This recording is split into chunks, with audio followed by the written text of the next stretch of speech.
Hello all my student, कैसे हैं आप सभी लोग। मैं आपका अपने यूट्यूब चैनल जिस विद्यापीठ पर हार्दिक स्वागत करता हूं। आई थिंक आप सभी अच्छे होंगे और आपकी स्टडी भी बहुत अच्छी चल रही होगी माय डियर स्टूडेंट। देखिए, अपने लोग इंडियन ज्योग्राफी पे डिस्कशन को अपने लोगों ने शुरू किया था और इंडियन ज्योग्राफी में अपने लोगों ने उत्तर भारत के मैदान के टॉपिक को शुरू किया था। उसके बाद कुछ क्लासेस कुछ दिन आपकी जो थी वो डिसकंटिन्यू हो गई थी हेल्थ की वजह से, लेकिन हम क्लासेस को फिर से अपने लोग कंटिन्यू करते हैं। उत्तर भारत के मैदान पर मेरे ख्याल से शायद आपको एक वीडियो मिल गया था, ये उसी कड़ी में आपका आगे का वीडियो होगा। हम लोग पीछे का कुछ रिकेप करते हैं, ठीक है ना, कुछ याद करते हैं, उसके बाद जो है टॉपिक को कंटिन्यू करना शुरू करते हैं। ठीक है, देखिए हम लोग पढ़ रहे थे great plains of north India, ठीक है ना।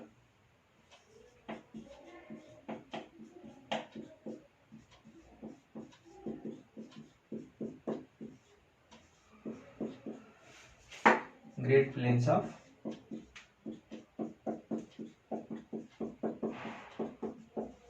उत्तर भारत के विशाल मैदान, ठीक है ना। आप लोगों ने इसको प्रारंभ किया था और देखिए इसमें हमने लोगों ने पहले क्या किया था, इसकी उत्पत्ति के बारे में जाना था, ठीक है ना। फिर इसके विस्तार के बारे में जाना था,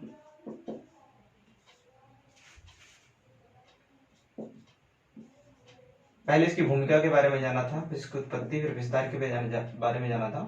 उसके बाद आप लोगों को देखना है इसका वर्गीकरण। क्या देखना है? इसका वर्गीकरण। देखिए वर्गीकरण मैंने दो आधारों पर बताया था। उत्तर भारत के मैदान का वर्गीकरण दो आधारों पर होता है। पहला होता है अनुदैर्घ्य वर्गीकरण। क्या होता है? अनुदैर्घ्य वर्गीकरण। दूसरा होता है अनुप्रस्थ वर्गीकरण।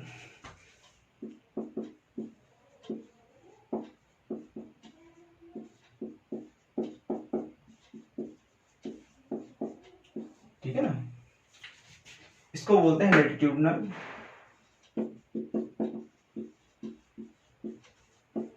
क्लासिफिकेशन, ठीक है ना। इसको बोलते हैं लॉन्गिट्यूडनल क्लासिफिकेशन।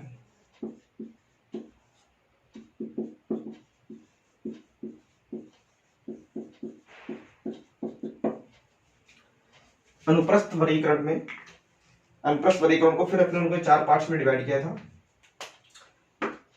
अनुदैर्घ्य में सबसे पहले कौन सा था? भाबर,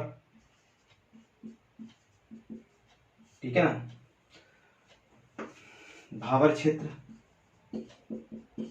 उसके बाद देखा था तराई क्षेत्र, ये नंबर सेकेंड हो जाएगा, ये नंबर फर्स्ट हो जाएगा, ठीक है ना। उसके बाद देखा था अपने लोगों ने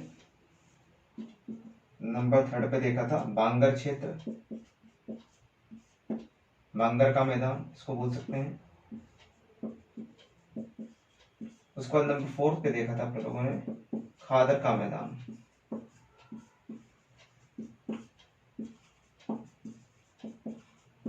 ठीक है, ये चार पार्ट्स में अपने लोगों ने डिवाइड किया था। अनुदैर्घ्य में आप अभी लोग अनुदैर्घ्य को भी यहीं पर होल्ड कर दीजिए, उसको आगे देखते हैं। पहले अपने लोग इन चारों मैदानों के बारे में पढ़ लेते हैं कि भाबर क्षेत्र की क्या विशेषता है, भाबर क्षेत्र किस प्रकार का मैदान होता है, तराई क्षेत्र की क्या विशेषता है, तराई क्षेत्र क्या किस प्रकार का मैदान होता है, बांगर का मैदान कैसा होता है, खादर का मैदान कैसा होता है, ठीक है ना। आप इसको नोट कर लीजिए, ठीक है। अब अपने लोग देखते हैं भाबर का मैदान।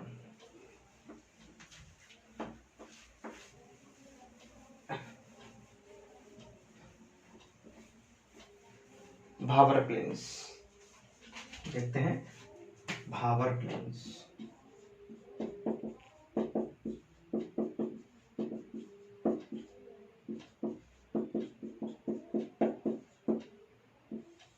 भाबर का मैदान,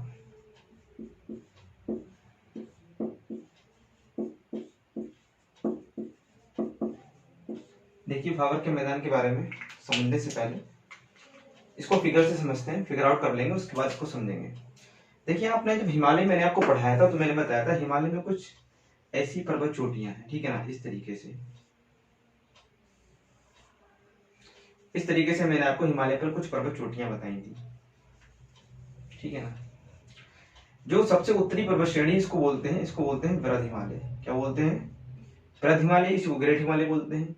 बीच वाले को बोलते हैं मध्य हिमालय। क्या बोलते हैं? मध्य हिमालय। और सबसे नीचे वाले को बोलते हैं शिवालिक। क्या बोलते हैं? शिवालिक। वृहद हिमालय क्या है? वृहद हिमालय में दुनिया की सबसे ऊंची चोटियां पाई जाती है, जैसे कि कंचनजंगा है, मकालू है, मनसालू है, नंदा देवी है, त्रिशूल है, कामेट है, बद्रीनाथ है, केदारनाथ है। ठीक है ना, ये सब किस में आती है? सब आपके वृहद हिमालय में आ जाती है। मध्य हिमालय में ठंडक कम होती है, ठीक है ना, उतनी ज्यादा सर्दी नहीं होती है, उतनी हाइट नहीं होती है, तो यहाँ पर टूरिज्म प्लेस बहुत ज्यादा पाए जाते हैं, जैसे कि चक्रोता है, पिंडसर है, रानीखेत है, नैनीताल है, शिमला है। ठीक है ना। फिर शिवालिक जो था वो सबसे दक्षिणी था, यानी ये उत्तर से दक्षिण आपके हिमालय का क्रम भी है। ठीक है ना। अब देखिए होता क्या है, नदियां जो है वो निकलती हैं, नदी जब निकलती है, इसको थोड़ा ऐसे बनाते हैं, ठीक है,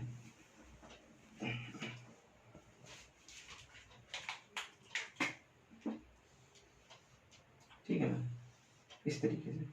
ठीक है, ये मध्य हो गया और ये आपका शिवालिक हो गया। देखो जब नदी निकलती है, कोई भी नदी जब निकलती है, इन हिमालयों से, इन पर्वतों से, ऊंचे ऊंचे ऐसे मान लेते हैं ये नदी आ रही है। ठीक है ना।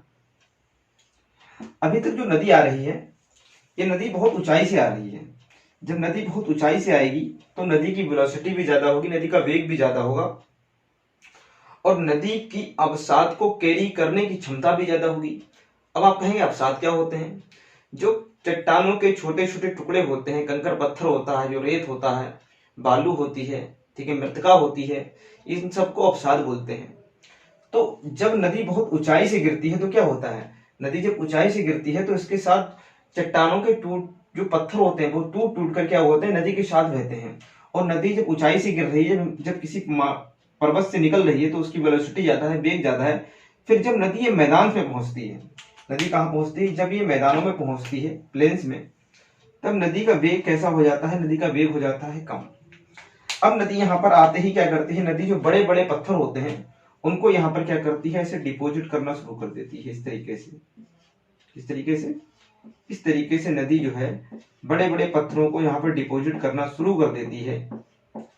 क्योंकि अब नदी जब मैदान में आ गई है तो नदी का वेग इतना ज्यादा नहीं जो इन बड़े बड़े पत्थरों को अपने साथ बहाकर ले जाए।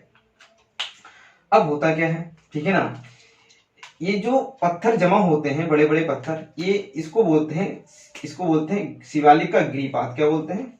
गिरिपाद। क्या बोलते हैं? गिरिपाद, यानी फुट हिल्स ऑफ शिवालिक। ठीक है ना। गिरि में सोता है पर्वत, पाद में सोता है पैर, यानी कि पर्वतों के बिल्कुल पास वाला क्षेत्र। जो ये बड़े बड़े कंकड़ पत्थर जमा हो रहे हैं, इसी को बोलते हैं भावर क्षेत्र। इसी को क्या बोलते हैं? इसी को बोलते हैं माय स्टूडेंट, इसी को बोलते हैं भावर क्षेत्र। क्या बोलते हैं? इसी को बोलते हैं भावर क्षेत्र।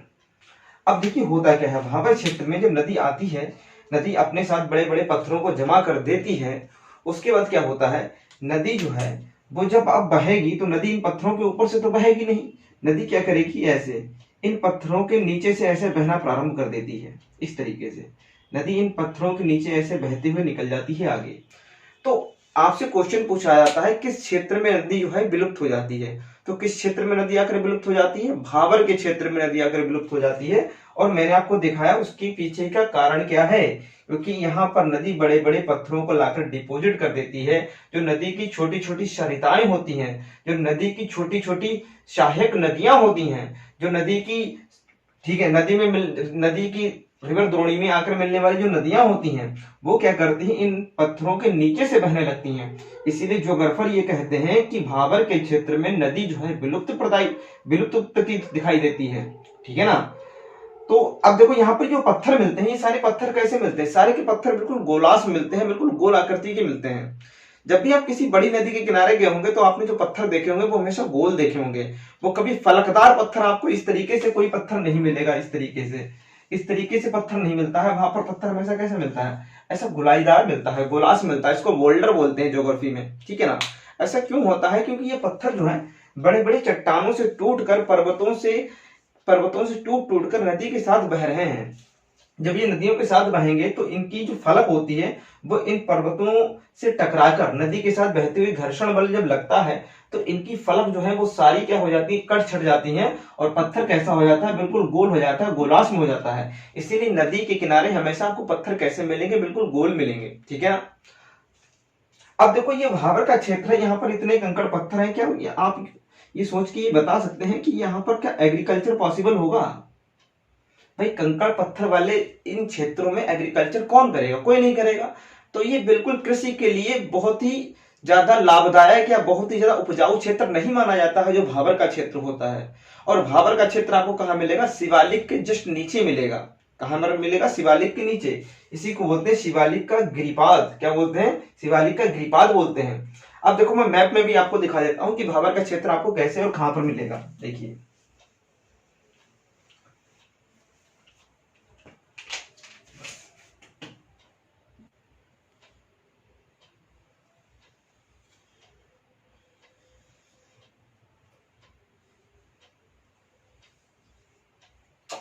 देखो ये जो है ये शिवालिक है, ये पर्वत श्रेणी आपकी शिवालिक है।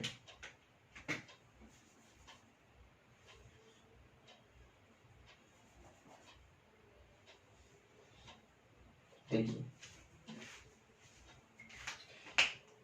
यहीं पर आपको मिलेगा ये शिवालिक पर्वत श्रेणी, यहीं पर आपको मिलेगा भाबर का क्षेत्र, ऐसे कुछ इस तरीके से।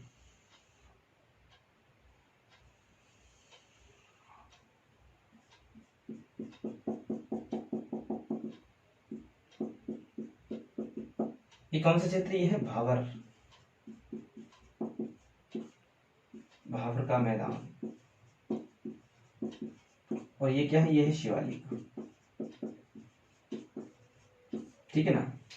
अब देखिए भाबर के मैदान की अगर आप चौड़ाई देखेंगे तो देखिए भाबर का मैदान जो है पश्चिम में चौड़ा है और पूर्व में कैसा है, पतला है। ऐसा क्यों है, ऐसा इसलिए है कि पूर्व में जाकर जो है आपका प्रायद्वीपीय पठार शुरू हो जाता है और भाबर का मैदान बहुत ज्यादा फैल नहीं पाता है। इसलिए पूर्व में भाबर का मैदान कम, चौड़ाई कम है और पश्चिम में ज्यादा है।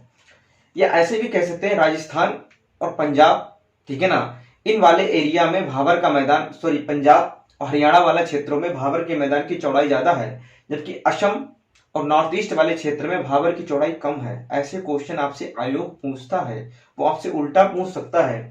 वो कह देगा हरियाणा और पंजाब के पास भाबर के मैदान की चौड़ाई कम है, जबकि असम और नॉर्थ ईस्ट वाले इलाके में भाबर की चौड़ाई ज्यादा है। इस तरीके से वो स्टेटमेंट वाइज आपसे क्वेश्चन पुटअप करता है। आप ये फिगर बना लीजिए, ठीक है ना।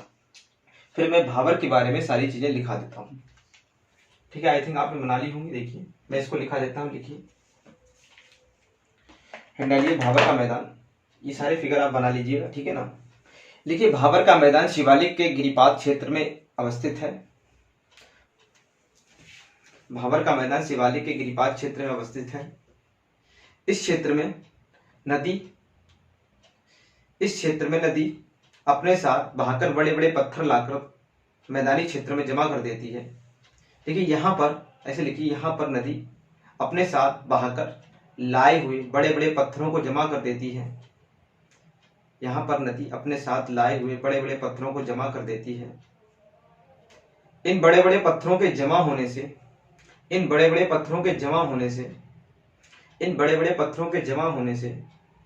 नदी फिर इन पत्थरों के नीचे से प्रवाहित होती है। नदी फिर इन बड़े बड़े पत्थरों के नीचे से प्रवाहित होती है। नदी फिर इन बड़े बड़े पत्थरों के नीचे से प्रवाहित होती है।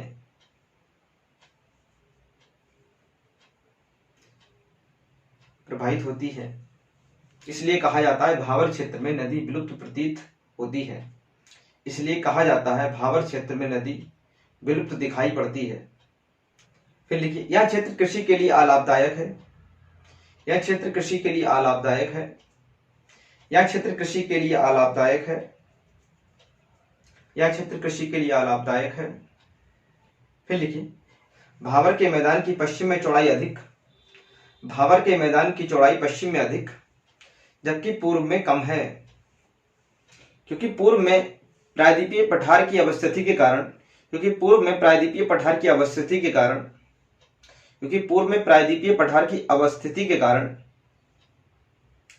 कारण इसका विस्तार अधिक नहीं हो पाया। ठीक है माय डियर स्टूडेंट, ये आपका भाबर का मैदान हो गया, ठीक है ना। भाबर के मैदान से जितने आने वाले क्वेश्चन हैं वो आप उनको आसानी से अब कर पाएंगे, ठीक है।